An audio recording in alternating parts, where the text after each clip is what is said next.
And tonight, in just a moment, by the way, Democratic Congressman Ro Khanna will join us. Like many of his colleagues, Khanna is publicly attacking ICE operations in Minnesota and across the country. But before we face off tonight, let's take a little step back. Let's take a look at the reality on the ground in Minnesota and many sanctuary states all across the country.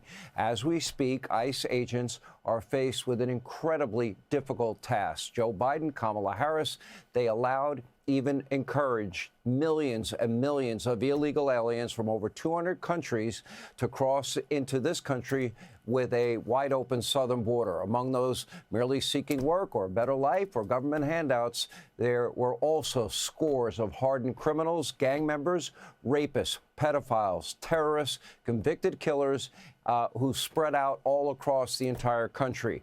ICE agents, they have a duty. It's their job. It's federal law to locate these criminals and anyone else abusing our sovereignty and deport them before more Americans are hurt in any way. But to make matters worse, sanctuary states, they are shielding these criminals from the federal government and refusing to cooperate. They won't even hand them over after they get out on bail and released from prison, instead forcing ICE to conduct very complicated and very dangerous raids. Just in Minnesota alone, during a recent ICE operation, ICE apprehended multiple child rapists, multiple convicted murderers, gang members, others convicted of sexual assault, weapons charges, and 3 native Minnesotans have been killed by illegal immigrants since Governor Tim Walz took office. But there have been no vigils for any of these victims, no outpouring of anger, sadness, no protesting.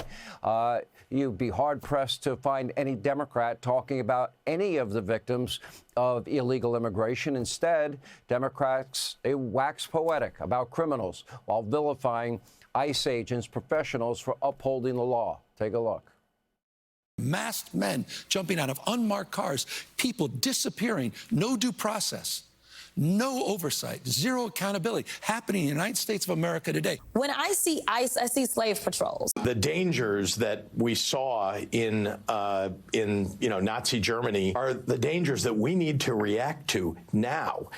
And these ICE agents running around our communities like masked bank robbers, terrorizing women. Folks getting snatched off the street by secret police who are wearing masks. ICE agents who have functionally become a secret federal police force. ICE federal agents pulling up, terrorizing our communities, hopping out of unmarked vans, stealing and, yes, kidnapping people. An authoritarian government in Washington, D.C. is dispatching masked agents to abduct immigrants from our streets.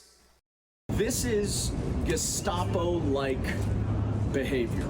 There should be no question to what our country would look like had the Confederacy won. It does look like a Gestapo operation. It does look like the Gestapo. What the Trump administration is doing here is they are playing race games. They are explicitly racist in a number of occasions here, and that's what they're trying to do on our streets. Donald Trump's modern-day Gestapo is scooping folks up off the streets. They're in unmarked vans, wearing masks, being shipped off to foreign torture dungeons. These Democrats are not just smearing the Trump administration. They're inciting a mob. They're encouraging their emotionally disturbed base to engage in risky behavior against law enforcement officials. Assault on ICE agents are up an unprecedented 1,300%. Vehicular attacks are up 3,200%. There is an 8,000% increase in death threats against ICE agents. But just yesterday, Governor Walz continued to inflame tensions, accusing agents of racism. Take a look. News reports simply don't do justice to the level of chaos and disruption and trauma the federal government is raining down upon our communities. 2,000 to 3,000 armed agents of the federal government have been deployed to Minnesota. Armed, masked, undertrained ICE agents are going door to door, ordering people to point out where their neighbors of color live. Keep in mind, every administration since 9/11 has ordered ICE raids. Barack Obama deported millions of people, including many who were apprehended during ICE raids, similar to what you are seeing today, with just two differences. One, the majority deportation involved non-criminal illegal aliens, and two, there were no violent mobs trying to block ICE operations and assault agents.